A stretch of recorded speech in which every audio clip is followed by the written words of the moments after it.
So, good afternoon, guten Abend. Thank you very much for coming to this session, this second last session I think today on space and location modelling at Walgreens and how we're using data. It's from my perspective, it's a fantastic kind of subject to talk about, so I'm really looking forward to sharing this with you today and hopefully getting some good questions at the end as well. So, what are we going to do today? I'll do a very quick sort of biography about who I am, what kind of things I've done before, what's actually brought me to Munich today. And then I'm going to talk a little bit about Walgreens Boots Alliance as well. It's quite a new organisation, quite a new entity. So I've got a short video to show you a little bit more about what Walgreens Boots Alliance do. And their kind of mission is really quite clear. They want to be the world's best pharmacy-led health and beauty retailer. So a key part of what I'll be talking about today is what is the role that my team plays in supporting that mission. And that will then take us into Hadoop and why we have gone with Hadoop and what we're now starting to do with it. We're at quite a sort of an early stage with Hadoop within my team and within Allianz Boots, which is a sort of subsection, if you like, of Walgreens Boots Alliance. But I'll talk you through that a little bit. It's not a particularly technical demonstration today, by the way. This is much more about a kind of business-led and kind of business analytics piece. So I'll talk about where we're actually up to now and then whereabouts we hope to get to in the future. Okay? So a quick background about myself then. So my background was actually in environmental science. That was what my degree was in. And I actually wanted to be a countryside ranger. So I did spend a good year being just that and driving around the countryside of Manchester in England in a Land Rover, a white Land Rover, very similar to that, planting trees, chopping trees down, doing nature patrols and going into schools, teaching children, all those sorts of things. And that's the direction I thought I was going to go in. But then got to the end of university, found it's actually quite difficult to get work doing that, certainly paid work, because I'd been doing it for free when I was at university, right? So that then took me into other avenues. So I started to get into data, and I started to work in a local authority doing data analysis. And I enjoyed that a lot for a couple of years, and it was primarily around sort of spatial analytics, mapping poverty, actually, in this instance in Manchester. But once I'd done that for a couple of years, felt as though I'd really kind of done as much data analytics as I could do within a council at that point in time. And that was just about 1997. It was when the Advantage Card scheme was being launched in Boots in the UK. And there was an advertisement in the paper saying, do you want to get inside customers' heads? Do you want to understand what they're doing? And we're launching this scheme and it's going to have millions of customers. We're going to see all of their data. And to somebody who was just getting into data, that just seemed like the best thing ever. So I thought, yeah, I definitely want to do that. So I applied and in I went. So I spent a good 7 years being an analyst and a senior analyst in Boots in the Advantage Card team. And then I took the reckless step of going into IT within Boots. And I was there for 3 years and sort of I jumped in recklessly and I crawled out with some kind of difficulty after 3 years. It was a very kind of a different environment to work in. It's one thing to be a data analyst, it's another thing to actually work as an IT partner in a big organisation. But actually really quite formative experience as well for me, and I learned a lot when I was there. So I came out of that and into space and location management, back in the UK, so into slightly more familiar territory of doing analytics again, but a different type of analytics. Much more kind of about how you land things actually on the ground. So really kind of fascinating way of working. And in some ways it was a good blend of the customer analytics I'd done before and the kind of the project management that I'd experienced when I'd been in IT. Kept going with that, and then an opportunity came about 3 years ago, which for me I think was really quite a big opportunity and really has led me to being here now. And that was we were looking to export those kind of analytical practices that we've been developing for the UK and start to use those in all the other countries there where Boots and Walgreens Boots were operating worldwide. So I'll come on to a bit more of that in the end. And then finally, a quick thing about me, I'm actually a master practitioner in NLP as well. Are people here familiar with NLP? Can I have a quick show of hands? 1, 2, 3, 4, 5, 10, oh, more, excellent. Great. So I've actually done this in the background as well. And I add that in to this presentation partially because it gives me an opportunity to remind myself to keep calm, because I am an NLP practitioner, so I should be keeping calm now when I'm talking to you all, but also because I think it came in really quite handy going through some of the changes that we went through in the last 3 years, as you'll see in a minute. So the first thing to talk about really is Walgreens Boots Alliance, and it is a huge organisation. So when I joined Boots, best part of 20 years ago, we were pretty much UK based. We had about 1,200 stores, and that seemed like a lot. Even then we were a UK household name and had been for a long time. But then over the last 20 years, we've been delisted off the stock market, we've been bought privately, venture capital firms have been involved, we've been merged, other companies have joined us, and then we've started to acquire other companies as well. So it really has become quite huge. But the best way to try and put that across is via this short video. So it's 2 minutes long. Hopefully you'll indulge me while I just play this.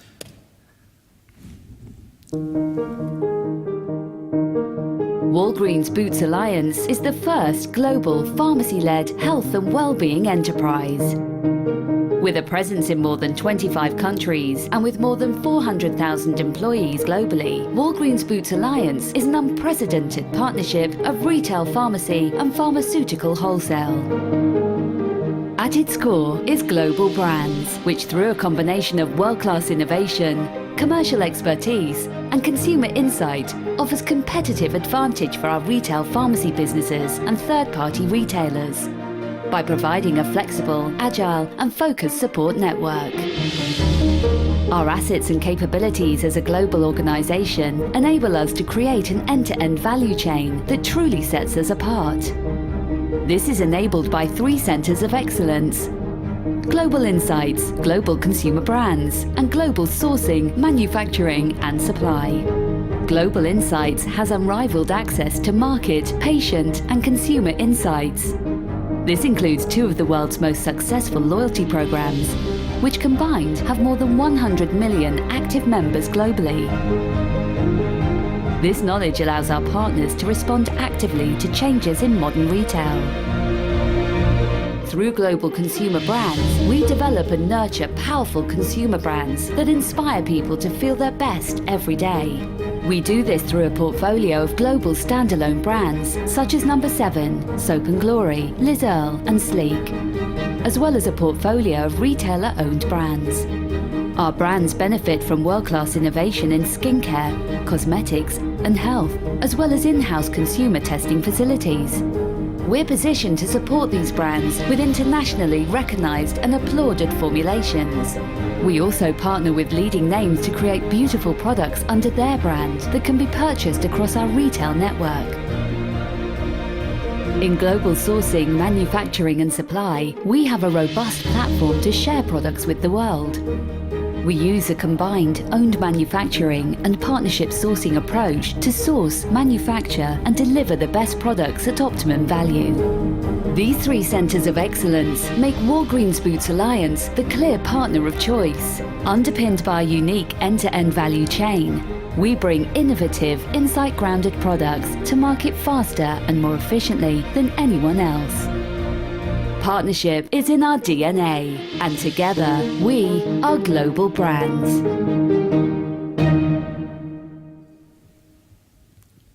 So, thank you for just watching that for a couple of minutes. I think that kind of conveys in about 2.5 minutes the whole kind of Global Brands, Walgreens Boots Alliance, far better than I could do, I think, in an hour. So it seemed to make sense to kind of condense that into that.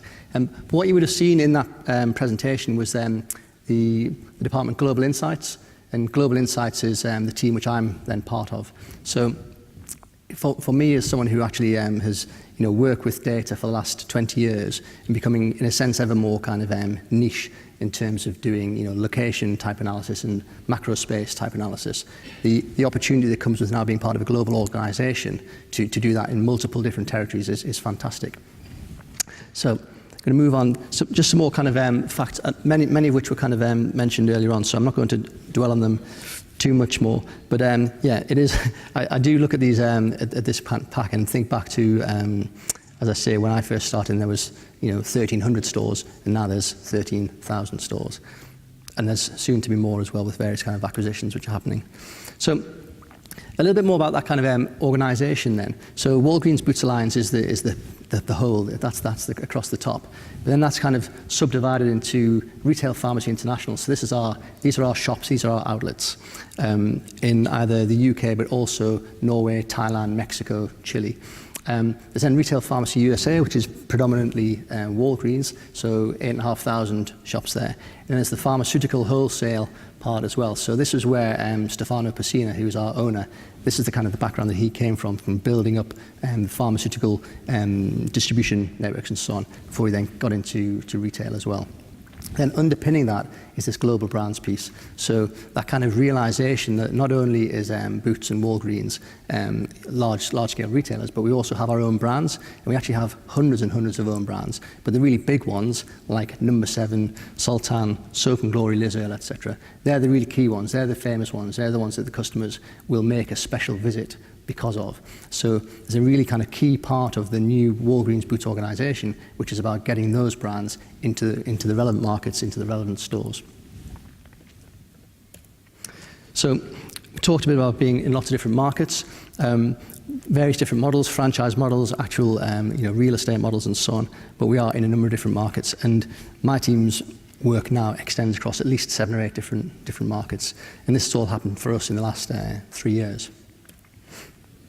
So what we're really about is a number of things, but essentially trying to work out what's the best way of getting the customer offer right into all of those different markets that we're in, and particularly those brands that we have, that we own those brands. How do we work out the best way to get those brands into market?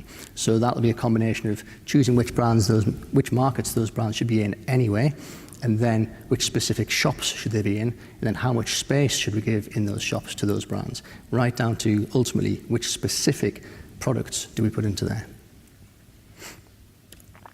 So when people ask me what my team actually does, and bearing in mind it was sort of thrown together about three years ago, and it didn't all happen simultaneously. We started out as being pretty much the bottom of this triangle, and we gradually sort of got more and got the parts around the edges. This is the kind of chart which I found myself drawing again and again in my notebook for people.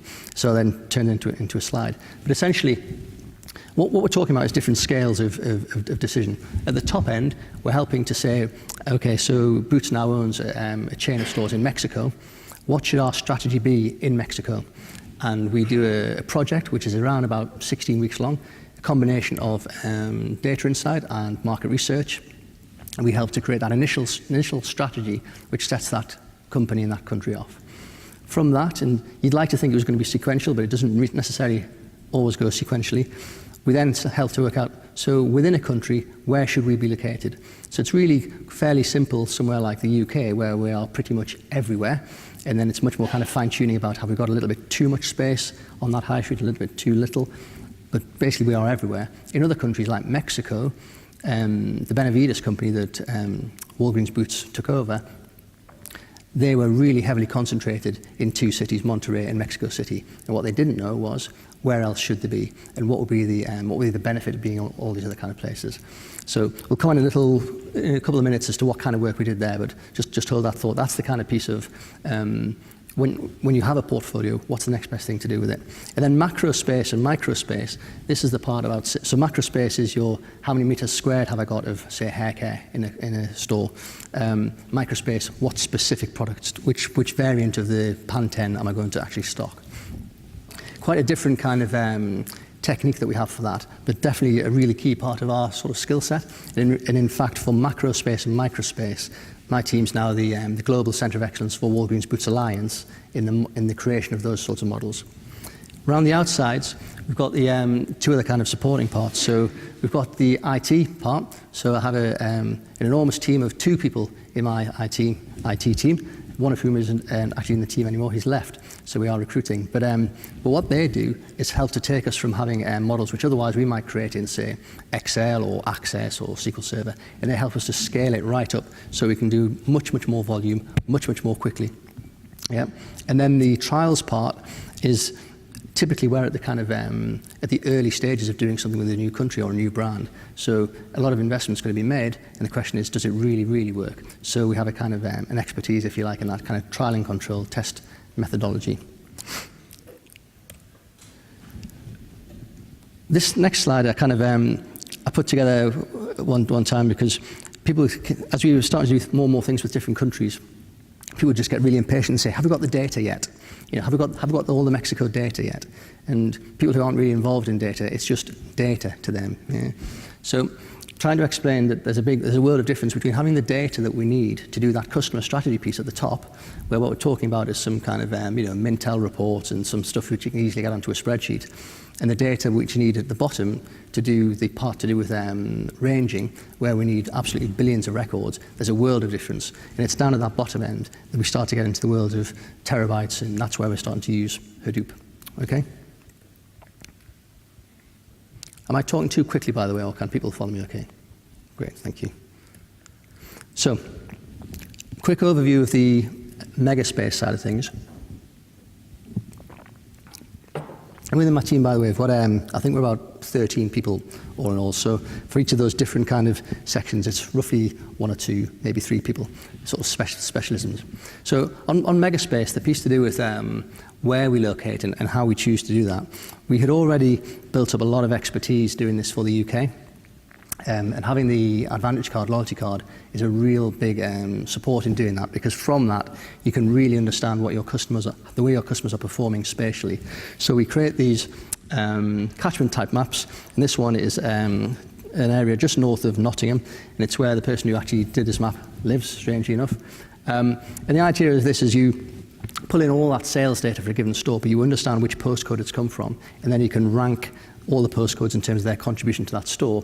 When you then map that, you get the nice sort of, sometimes concentric view, but sometimes a little bit more kind of jagged like this. But you can really see where your sales are coming from. So the first 75% of all that store sales are coming from the really dark area, really close by, and then the next 20% splurges out. You even get little islands, as you can see up there at the top. And who knows where the final 5% comes from? It could be anywhere. But you can use this to do a whole host of things. So firstly, what proportion of the people who live in that area are you actually serving? Because you know how many people live there in total, and you know how many people are shopping from there. You can then start to look at cannibalization. So are there certain parts of what you might think should be nice concentric rings, but you've got a bit missing? Is that because there's a competitor store on that side of your catchment? The drive time distance, how far are people prepared to move? And then finally, the demographic propensity. So if you know your the kind of customers who you've got at your shops are, 90% over the age of 60, but that doesn't match the actual sort of population. There must be something else going on, yeah? So how does the actual profile of your shoppers match the area that they're coming from? What we then link that in with also is demand services, so we can understand how much is being spent in total in health and beauty in this area. We can work that out via demographic data and via shopper panel data and open source data. Having established that locally, we can then start to say, well, we know how much money we're taking from those areas, so you can start to build market share, which then leads you into all sorts of gravity modeling and so on, but also particularly helpful when we're actually looking at countries, so Mexico, Chile, Norway, Thailand, etc. We're just doing some work with Thailand at the moment where they've never seen anything the like of this. Yeah? Likewise, Mexico, when we did the work for Mexico, previously they had their country divided into three areas, north, mid and south, and they had in the mid, high share, north and south, really low, and that was it. We were able to take it much, much more granular than that. So, going to move on now to space optimization, because this is where we again start to get much, much deeper into Hadoop and what Hadoop can do for us. So, space optimization, all about getting the best possible offer into a confined space. Yes, rolling out our brands with us as we go, but basically trying to create the best possible customer offer. And it's a really, I wouldn't necessarily say it's a unique combination, but it's certainly quite a combination of art and science. So there's an awful lot we can do with numbers, there's an awful lot we can do with maths, there's an awful lot we can do with data, but ultimately it has to feel right for the customer.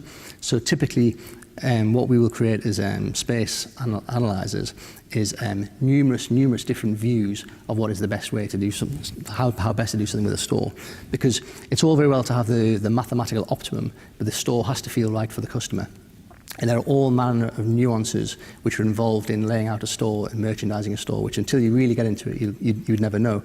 There's a chap in Nottingham called Chris Gale who I work with. And if he was to walk you around this boot store that you see here, he would be pointing out millions of different nuances around the whole reason that certain parts of the store are located in certain ways, and the ordering of things from left to right and so on. It's a little bit like going on one of my old nature walks when I was a countryside ranger, and I was highlighting where people would find the spider's eggs. Yeah, this chap will be able to explain all about why you would actually lay out a store in a certain way. So that's the way we have to work. But when we talk about optimizing a store, there's 5 big elements of it really, and they all start with what kind of strategy are you trying to follow anyway. But once you've actually established what strategy you're trying to follow, the first thing you get into is content. And I sometimes explain this to people as being, this is the ingredients of the kind of, whatever meal they're trying to make. You've got to have some ingredients, right? Otherwise, you're not going to have much of it, an offer. So that content it could be your existing content. What sort of offer do you already have for nappies, skincare, hair care, etc. It could also be new products. What new brands are you trying to introduce? Or even what sort of services are you trying to introduce? So as we work through different countries, there are countries where they don't have, let's say, a vaccination service, but they want one. And so the question becomes, well, how much space will that take up? And how much money would you expect to make from that space? What is that going to sort of have to push out? So content is key. You then get into the sensitivities to space, which is all about, as you add more, how much more do you get? Because it's not going to be linear. There's going to be a diminishing return. So you have to work through that. Constraints, well, how many modules can this shop fit in? Yeah, you've only got a shop of a certain size, so you can't just kind of keep on pouring more and more and more of your best things in. There has to be a sort of a point at which you stop. The optimization itself, how do you pick the best numerical answer? And then the implementation, laying it out. And I kind of highlight number 2 and number 4 because that's where my team particularly plays. We help to work out what is the sensitivity to space, and then we help with the optimization. Okay, just a little bit about content then.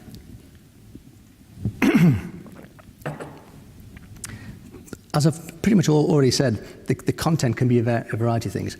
With brands, naturally we are looking for opportunities to introduce number 7, and customers in all countries will tell us that that's what they want us to bring in. So number 7, Liz Earle, etc. Then the products themselves and the services. So one of the key parts that we have to do in my team is to work out what is that kind of diminishing return that we're going to see on space if we start to add in these products. And we start to see that a little bit more here. Now what you're looking at here is a view from Intactix. And this is a 9-module build of washing and bathing. Okay, and you can see the sort of the 9 modules from left to right all the way across. Yes, and a module in the UK is about 2.5 feet wide. Okay, and these are called planner families, and we arrange them in a gondola run like that. So the way we merchandise would be quite sensibly your best products. If you could only manage to fit in 1 module of washing and bathing, you'd want your best products onto that 1 module. Yeah, and if you could manage to do 2 modules, you'd still want those best ones you'd had from the 1, and then you'd add in a bit more, yeah, the next best, and so on, so on, so on. So as you sort of build up the scale of your planner family and your modular build, you're adding in more and more and more content, but it won't be as good as what the content was on the previous one. And the way that then manifests itself is a bit like this. So we create curves which kind of show the productivity of each of those modular builds. And what you can see is your first module, that's definitely got the most incremental value to it. The second, you might get a linear extension. By the third, you're starting to kind of slow down. And it depends on which kind of category, right? So if I move along into the next slide, which will look very much like something I've done in Excel, because it is, this is now an example of, I think you've got 6 different planner families here, 5 different planner families, all with different curves. So down at the bottom there, you've got a planner family which, yeah, it goes up to a 9-module maximum build, but it's not really very productive at all. You've got another at the top there, that's sort of the light blue. Its maximum build size is 5, but it's actually really pretty productive. Yeah? So in reality, a large store in the UK will have 300 different planner families, and each of them will have a curve like that if we produce it.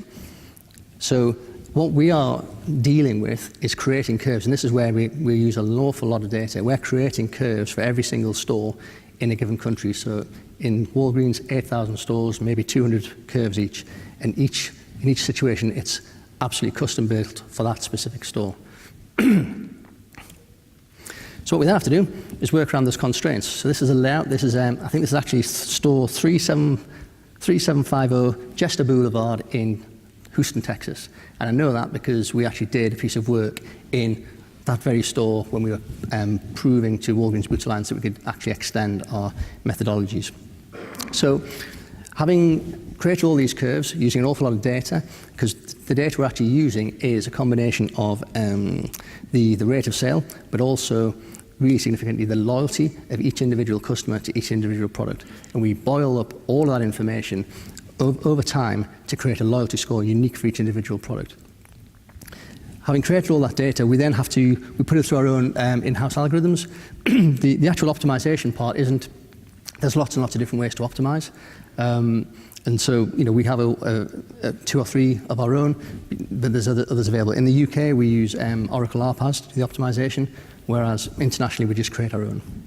We have to then work with layout partners who will then help us to make sure that the store is designed in the right way, get the customer flow right, etc. Typical outputs would look something like this. You don't need to read in too much detail, but you can very quickly get an overall view of your whole portfolio. Have I got too much space for healthcare, too little space for healthcare? You can then start to drill down. Have I got too much space for this plan of family or that? And then finally, you get to the individual store level and you start to say, which stores in my whole portfolio are the ones where I should be intervening in right now? Because they're the ones which are the most out of kilter. They're the ones who are going to liberate the value. Some examples of what we've done already. So top left, that could well be 3750 Jester Boulevard in Houston, Texas, where we took half of a store, half of a Walgreens store, and made it Boots, basically, and introduced number 7. Over on the top right, Myeongdong in South Korea, where we're doing a franchise deal.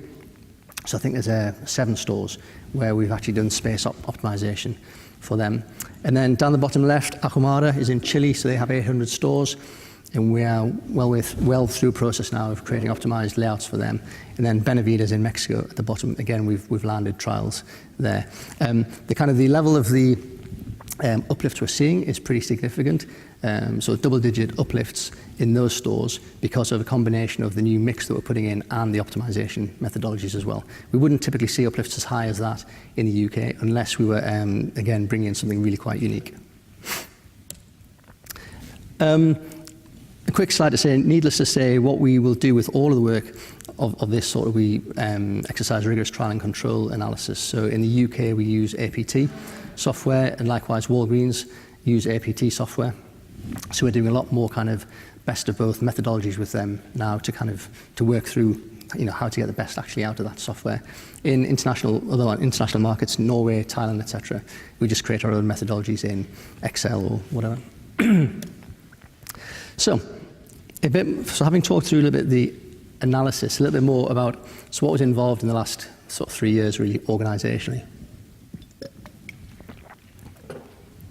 So I kind of mentioned earlier that about 3 years ago, a few of us were lifted and shifted from what we were doing in the UK to take that expertise and apply it internationally.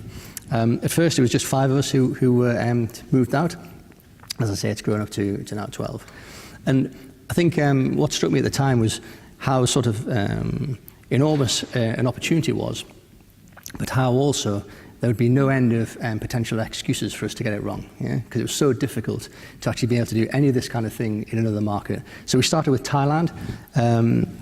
Most people in the Thai business who weren't senior management didn't speak English or spoke very limited English at all. So on the one hand, we have to talk in very, very detailed terms about some very specific matters, but the people who are the senior management in Thailand weren't close enough to that. So the kind of back and forth of getting the detail that you needed in, what to the Thai people was most certainly a second language, very, very difficult indeed. Their kind of connectivity, their data, all that kind of thing, really difficult.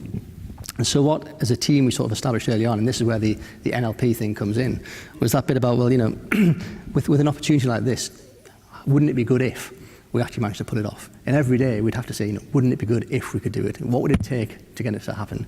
What if it already has happened? All that kind of sort of mind-bending kind of stuff to try to sort of keep ourselves, the whole team, focused on, if we can possibly do this, this is going to be epic. Yeah.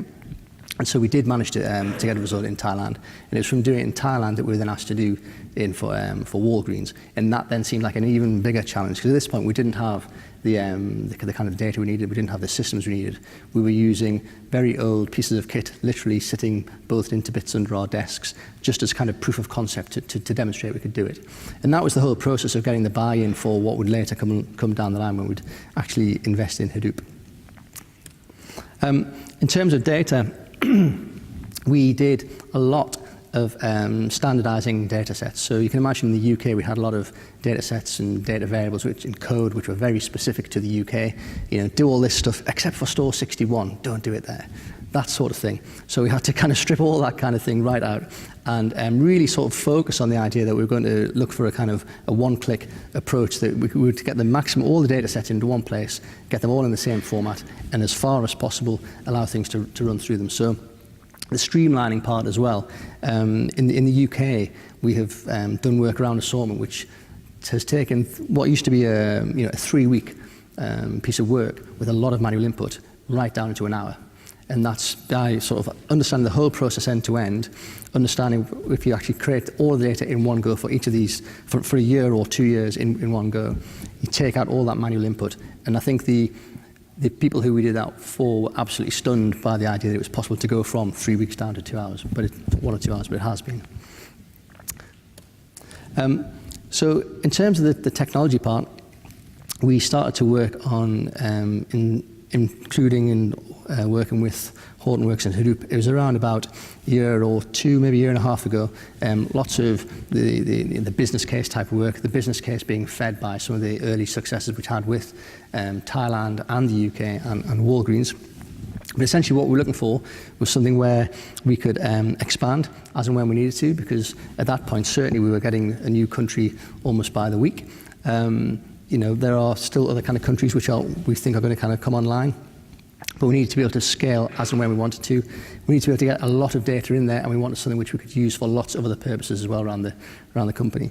And we want to be able to kind of more and more this kind of facilitation of automation of code as far as we possibly could, and we wanted to serve out more to suppliers. So we had lots of use cases already, even just for the UK. You start to then add on the international markets, still all in the context of kind of commercial best practice, space and range, and then all the other things that we want to do still. So how's it gone so far? Well, it is early days, so we're just about to launch in the UK with our first kind of major sort of development based in Hadoop. But what we have seen a lot more recently, because we work with Walgreens on their macro space work, and they already have Hadoop up and running. So they were already up and running, but they weren't using Hadoop for their macro space work. So we created a load of code over here, landed it onto their platform over there, and the actual speed at which that runs is absolutely phenomenal. So bearing in mind they've got about 80 million loyalty card members, we were able to process all of the loyalty data for all 80 million people in 4 hours, whereas in the UK with 15 million people, it used to be something like 4 weeks to do something similar. So absolutely phenomenal kind of increases in speed. And what it's really allowed us to do with Walgreens is to open up more of that kind of collaboration. So we talk about best of both. And for some time, I think there was a bit of sensitivity with Walgreens, because what best of both was potentially at risk of being was a bit of a euphemism for our methodologies landed in Walgreens. But I think with them being ahead of us, if you like, on the Hadoop platform, they were able to help us to actually get the code landed. So it did become much more of a kind of collaboration of, we can actually do this kind of stuff together. So what's next? So I mentioned the commercial best practice piece, so that lands hopefully in the next month. So that'll be assortment optimization. This is the part that takes the 4-week process down to 2 hours. They will then have self-service dashboards, which have already been created in Spotfire. We are recruiting as well, just a quick plug for that. And then internationally, lots more of the macro space work. So whereas we've previously done 15 stores in one country, 15 stores in another country, we're now talking about programs of 100 stores a year in each of those countries, and that'll be happening simultaneously. So my team needs to be able to kind of respond to that. And then the ongoing assortment optimization in those countries as well. And then with Walgreens, we're currently working on a trial which will be 80 stores, and that will land in autumn, or fall, as they call it. And then beyond that, more still. And we're also, now that kind of the Walgreens business is really kind of getting up to speed with our methodologies in terms of ranging and assortment, they're asking for that more and more. And so without it being particularly planned for this year, We're now involved in 2 other pretty major strategic collaborations with them. One on joint business plans with suppliers, and the other being on some more kind of store portfolio work, some difficult stores they've got. So really, the combination of the skill set that we're using, the kind of the methodologies and so on, that best of both approach, but then the fact that we share the same platform, or we have the same type of platform in Hadoop, I think really sort of takes us forward in terms of collaboration. I think the other bit, so this is all just what's next for space and location modelling, that's my team, but with Hadoop more generally in Walgreens Boots Alliance and in the UK, there are also now other projects which are being spec'd out and built up, so single view of the customer and so on and so forth. So there's a lot which we're still going to be doing. And I think that takes us to questioning time. Thank you for listening. Any questions? Yeah. You spoke earlier about your either sales or profit curves. Mm-hmm. How do you go about getting there? There must be some kind of Yeah. So basically, it's a process of getting to a point where you really are comparing apples with apples. Yeah? So in a given store, so if we go back to that washing and bathing example, where we saw the 9-mod build, in a given store, it will have five modules. So you know the value of that, but what you don't know directly is the value of the options. So the way we actually work it out is we look at the actual individual content of those modular build sizes, and then we have a methodology for stripping out, so you can actually see what's the rate of sale of each of those products if they're all available simultaneously in front of the customer. And you then apply in things like, how big is this product, what's its loyalty, and so on. So you start out at the most granular level of the individual item. You start out with an understanding of exactly, in real terms, how valuable is that item inherently, and then you aggregate that up, and that then gives you your kind of curves. Because once you've got that, you can actually work that. So there's 5 minutes in total left, yeah. Are we fully done? We're fully done. Sorry, I can talk with you more afterwards, but that's the general gist of it. Sorry, any others? Or feel free to catch me outside anyway. Right, thank you.